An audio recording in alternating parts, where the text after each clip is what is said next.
Juízes, capítulo 2. O anjo do Senhor em Boquim. O anjo do Senhor subiu de Gilgal a Boquim e disse: Tirei vocês do Egito e os trouxe para a terra que prometi com juramento dar a seus antepassados. Eu disse: Jamais quebrarei a minha aliança com vocês, e vocês não farão acordo com o povo desta terra, mas demolirão os seus altares. Por que vocês não me obedeceram? Portanto, agora lhes digo que não os expulsarei da presença de vocês. Eles serão seus adversários, e os deuses deles serão uma armadilha para vocês. Quando o anjo do Senhor acabou de falar a todos os israelitas, o povo chorou em alta voz, e ao lugar chamaram Boquim. Ali ofereceram sacrifícios ao Senhor. Desobediência e derrota. Depois que Josué despediu os israelitas, eles saíram para ocupar a terra, cada um a sua herança. O povo prestou culto ao Senhor durante toda a vida de Josué e dos líderes que sobreviveram a Josué e que tinham visto todos os grandes feitos do Senhor em favor de Israel. Josué, filho de Num, servo do Senhor, morreu com a idade de 110 anos. Foi sepultado na terra de sua herança, em Timnat-Heres, nos montes de Efraim, ao norte do monte Gaás. Depois que toda aquela geração foi reunida aos seus antepassados, surgiu uma nova geração que não conhecia o Senhor e o que ele havia feito por Israel. Então os israelitas fizeram o que o Senhor reprova e prestaram culto aos Baalins. Abandonaram o Senhor, o Deus dos seus antepassados, que os havia tirado do Egito, e seguiram e adoraram vários deuses dos povos ao seu redor, provocando a ira do Senhor. Abandonaram o Senhor e prestaram culto a Baal e a Astarote. A ira do Senhor se acendeu contra Israel, e ele os entregou nas mãos de invasores que os saquearam. Ele os entregou aos inimigos ao seu redor, aos quais já não conseguiam resistir. Sempre que os israelitas saíam para a batalha, a mão do Senhor era contra eles, para derrotá-los, conforme eles havia advertido e jurado. Grande angústia os dominava. Então o Senhor levantou juízes, que os libertaram das mãos daqueles que os atacavam. Mesmo assim, eles não quiseram ouvir os juízes, antes se prostituíram com outros deuses e os adoraram. Ao contrário dos seus antepassados, logo se desviaram do caminho pelo qual seus antepassados tinham andado, o caminho da obediência aos mandamentos do Senhor. Sempre que o Senhor lhes levantava um juiz, ele estava com o juiz e o salvava das mãos de seus inimigos enquanto o juiz vivia. Pois o Senhor tinha misericórdia por causa dos gemidos deles diante daqueles que os oprimiam e os afligiam. Mas quando o juiz morria, o povo voltava a caminho ainda piores do que os caminhos dos seus antepassados, seguindo outros deuses, prestando-lhes culto e adorando-os. Recusavam-se a abandonar suas práticas e seu caminho obstinado. Por isso, a ira do Senhor acendeu-se contra Israel e ele disse: Como este povo violou a aliança que fiz com seus antepassados e não tem ouvido a minha voz, não expulsarei de diante dele nenhuma das nações que Josué deixou quando morreu. Eu as usarei para pôr Israel à prova e ver se guardará o caminho do Senhor, e se andará nele como fizeram seus antepassados. O Senhor havia permitido que essas nações permanecessem, não as expulsou de imediato e não as entregou nas mãos de Josué.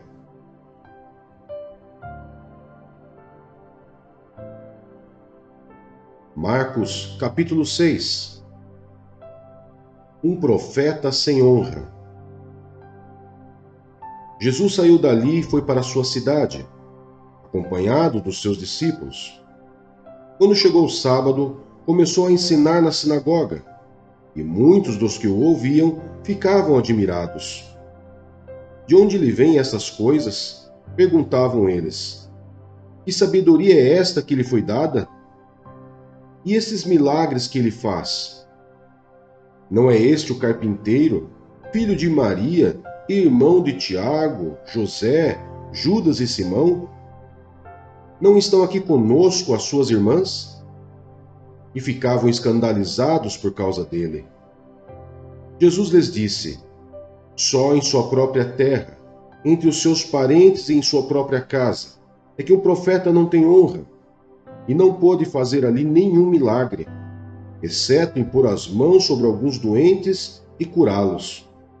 E ficou admirado com a incredulidade deles. Jesus envia os 12. Então Jesus passou a percorrer os povoados, ensinando. Chamando os 12 para junto de si, enviou-os de dois em dois e deu-lhes autoridade sobre os espíritos imundos. Estas foram as suas instruções. Não levem nada pelo caminho, a não ser um bordão. Não levem pão, nem saco de viagem, nem dinheiro em seus cintos. Calcem sandálias, mas não levem túnica extra. Sempre que entrarem numa casa, fiquem ali até partirem. E se algum povoado não os receber, nem os ouvir, sacudam a poeira dos seus pés quando saírem de lá, como testemunho contra eles. Eles saíram e pregaram ao povo que se arrependesse, expulsavam muitos demônios e ungiam muitos doentes com óleo e os curavam. João Batista é decapitado.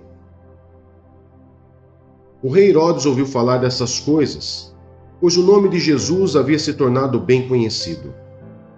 Algumas pessoas estavam dizendo: João Batista ressuscitou dos mortos, por isso estão operando nele poderes milagrosos.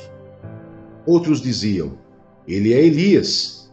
E ainda outros afirmavam: ele é um profeta, como um dos antigos profetas. Mas quando Herodes ouviu essas coisas, disse: João, o homem a quem decapitei, ressuscitou dos mortos.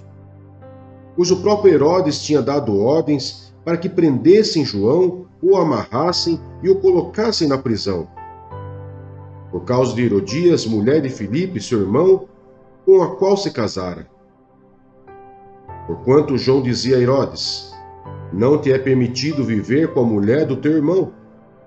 Assim, Herodias o odiava e queria matá-lo, mas não podia fazê-lo, porque Herodes temia João e o protegia, sabendo que ele era um homem justo e santo. E quando o ouvia, ficava perplexo. Mesmo assim, gostava de ouvi-lo. Finalmente, Herodias teve uma ocasião oportuna. No seu aniversário, Herodes ofereceu um banquete aos seus líderes mais importantes, aos comandantes militares e às principais personalidades da Galiléia. Quando a filha de Herodias entrou e dançou, agradou a Herodes e aos convidados. O rei disse à jovem: peça-me qualquer coisa que você quiser, e eu lhe darei. E prometeu-lhe sob juramento: seja o que for que me pedir, eu lhe darei, até a metade do meu reino. Ela saiu e disse à sua mãe: que pedirei? A cabeça de João Batista, respondeu ela. Imediatamente a jovem apressou-se em apresentar-se ao rei com o pedido: desejo que me des agora mesmo a cabeça de João Batista num prato. O rei ficou aflito, mas por causa do seu juramento e dos convidados, não quis negar o pedido à jovem. Enviou, pois, imediatamente um carrasco com ordens para trazer a cabeça de João. O homem foi, decapitou João na prisão e trouxe sua cabeça num prato.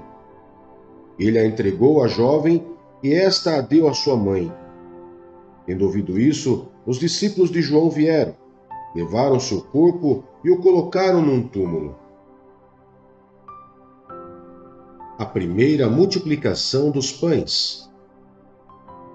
Os apóstolos reuniram-se a Jesus e lhe relataram tudo o que tinham feito e ensinado. Havia muita gente indo e vindo, ao ponto de eles não terem tempo para comer. Jesus lhes disse: venham comigo para um lugar deserto e descansem um pouco. Então eles se afastaram num barco para um lugar deserto, mas muitos dos que ouviram retirar-se, tendo-os reconhecido, correram a pé de todas as cidades e chegaram lá antes deles. Quando Jesus saiu do barco e viu uma grande multidão, teve compaixão deles, porque eram como ovelhas sem pastor. Então começou a ensinar-lhes muitas coisas. Já era tarde, e por isso seus discípulos aproximaram-se dele e disseram: Esse é um lugar deserto, e já é tarde. Manda embora o povo para que possa ir aos campos e povoados vizinhos comprar algo para comer. Ele, porém, respondeu: Deem-lhes vocês algo para comer. Ele lhes disseram: Isso exigiria 200 denários. Devemos gastar tanto dinheiro em pão e dar-lhes de comer? Perguntou ele: Quantos pães vocês têm? Verifiquem. Quando ficaram sabendo, disseram: 5 pães e 2 peixes. Então Jesus ordenou que fizessem todo o povo assentar-se em grupos na grama verde. Assim, eles se assentaram em grupos de 100 e de 50.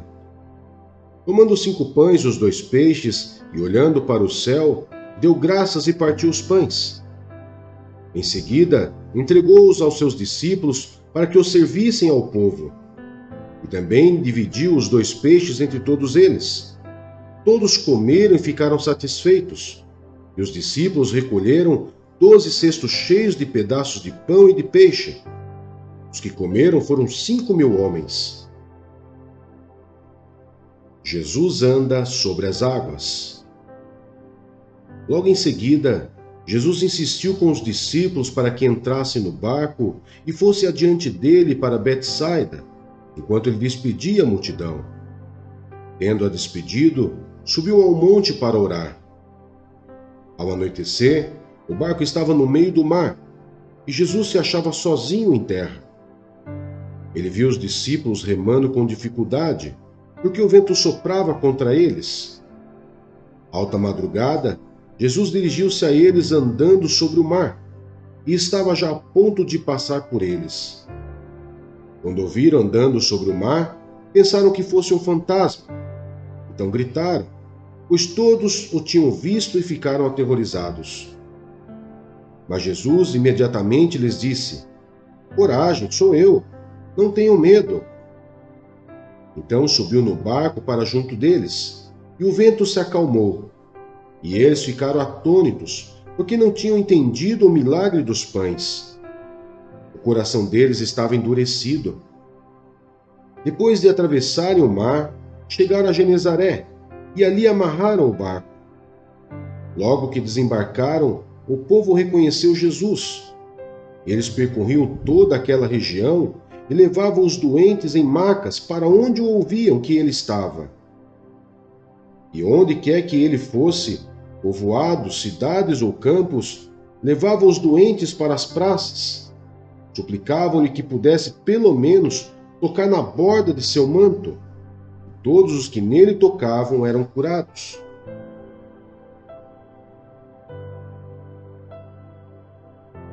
Jeremias, capítulo 19. Assim diz o Senhor: Vá comprar um vaso de barro de um oleiro. Leve com você alguns líderes do povo e alguns sacerdotes, e vá em direção ao vale de Ben-Hinom, perto da entrada da porta dos cactos. Proclame ali as palavras que eu lhes disser. Diga: Ouça a palavra do Senhor, reis de Judá e habitantes de Jerusalém.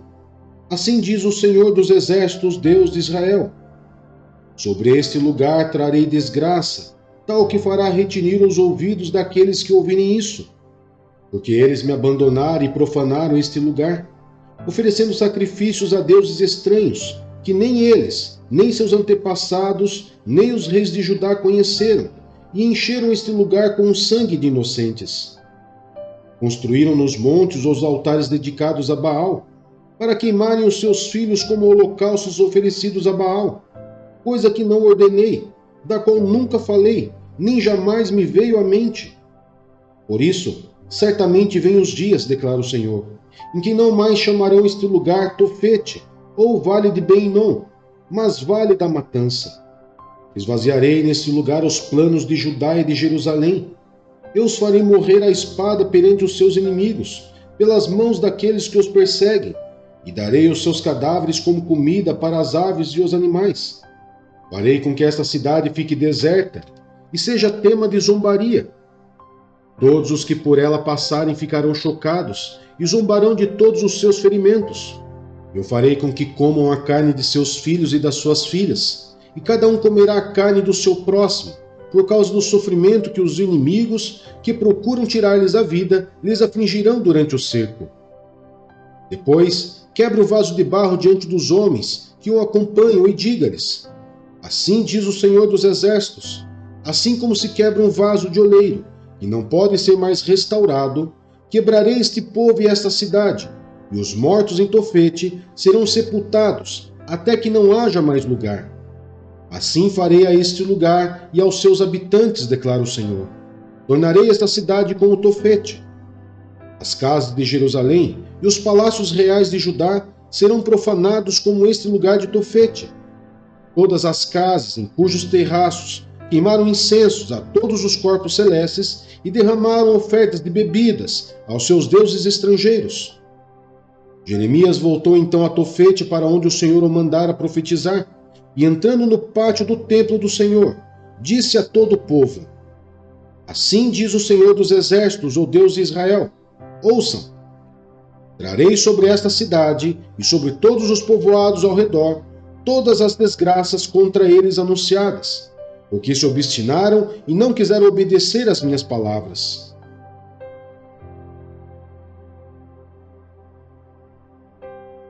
Atos, capítulo 8. E Saulo estava ali, consentindo na morte de Estevão. A perseguição e a dispersão da igreja. Naquela ocasião, desencadeou-se grande perseguição contra a igreja em Jerusalém. Todos, exceto os apóstolos, foram dispersos pelas regiões da Judéia e de Samaria. Alguns homens piedosos sepultaram Estevão e fizeram por causa dele grande lamentação. Saulo, por sua vez, devastava a igreja, indo de casa em casa, arrastava homens e mulheres e as lançava na prisão. Filipe, em Samaria. Os que haviam sido dispersos pregavam a palavra por onde quer que fossem. Indo Filipe para uma cidade de Samaria, ali lhes anunciava o Cristo. Quando a multidão ouviu Filipe e viu os sinais milagrosos que ele realizava, deu unânime atenção ao que ele dizia. Os espíritos imundos saíam de muitos, dando gritos, e muitos paralíticos e mancos foram curados. Assim, houve grande alegria naquela cidade. Simão, o mago. Um homem chamado Simão vinha praticando feitiçaria durante algum tempo naquela cidade, impressionando todo o povo de Samaria. Ele se dizia muito importante, e todo o povo, do mais simples ao mais rico, dava-lhe atenção e exclamava: este homem é o poder divino, conhecido como o grande poder. Eles o seguiam, pois ele os havia iludido com sua mágica durante muito tempo. No entanto, quando Filipe lhes pregou as boas novas do reino de Deus e do nome de Jesus Cristo, creram nele e foram batizados, tanto homens como mulheres. O próprio Simão também creu e foi batizado, e seguia Filipe por toda parte, observando maravilhado os grandes sinais e milagres que eram realizados. Os apóstolos em Jerusalém, ouvindo que Samaria havia aceitado a palavra de Deus, enviaram para lá Pedro e João. Esses, ao chegarem, oraram para que eles recebessem o Espírito Santo, pois o Espírito ainda não havia descido sobre nenhum deles. Tinham apenas sido batizados em nome do Senhor Jesus. Então Pedro e João lhes impuseram as mãos, e eles receberam o Espírito Santo. Vendo Simão que o Espírito era dado com a imposição das mãos dos apóstolos, ofereceu-lhes dinheiro e disse: dê-me também este poder, para que a pessoa sobre quem eu puser as mãos receba o Espírito Santo. Pedro respondeu: pereça com você o seu dinheiro. Você pensa que pode comprar o dom de Deus com dinheiro? Você não tem parte nem direito algum neste ministério, porque o seu coração não é reto diante de Deus. Arrependa-se dessa maldade e ore ao Senhor. Talvez Ele lhe perdoe tal pensamento do seu coração. pois vejo que você está cheio de amargura e preso pelo pecado. Simão, porém, respondeu: Orem vocês ao Senhor por mim, para que não me aconteça nada do que vocês disseram. Tendo testemunhado e proclamado a palavra do Senhor, Pedro e João voltaram a Jerusalém, pregando o evangelho em muitos povoados samaritanos. Filipe e o etíope. Um anjo do Senhor disse a Filipe: Vá para o sul, para a estrada deserta que desce de Jerusalém a Gaza. Ele se levantou e partiu. No caminho, encontrou um eunuco, etíope, um oficial importante encarregado de todos os tesouros de Candace, rainha dos etíopes. Esse homem viera a Jerusalém para adorar a Deus, e de volta para casa, sentado em sua carruagem, lia o livro do profeta Isaías. E o Espírito disse a Filipe: Aproxime-se dessa carruagem e acompanhe. Então Filipe correu para a carruagem, ouviu o homem lendo o profeta Isaías e lhe perguntou: O senhor entende o que está lendo? Ele respondeu: Como posso entender se alguém não me explicar? Assim, convidou Filipe para subir e sentar-se ao seu lado. O eunuco estava lendo esta passagem da Escritura. Ele foi levado como ovelha para o matadouro, e como cordeiro mudo diante do tosqueador, ele não abriu a sua boca. Em sua humilhação foi privado de justiça. Quem pode falar dos seus descendentes? Pois a sua vida foi tirada da terra. O eunuco perguntou a Filipe: Diga-me, por favor, de quem o profeta está falando? De si próprio ou de outro? Então Filipe, começando com aquela passagem da Escritura, anunciou-lhe as boas novas de Jesus. Prosseguindo pela estrada, chegaram a um lugar onde havia água. O eunuco disse: Olhe, aqui há água. Que me impede de ser batizado? Disse Filipe: Você pode, se crê de todo o coração. O eunuco respondeu: Creio que Jesus é o Filho de Deus. Assim, deu ordem para parar a carruagem. Então Filipe e o eunuco desceram à água e Filipe o batizou. Quando saíram da água, o Espírito do Senhor arrebatou Filipe, repentinamente. O eunuco não ouviu mais, e cheio de alegria, seguiu o seu caminho. Filipe, porém, apareceu em Azoto, e indo para Cesareia, pregava o evangelho em todas as cidades pelas quais passava.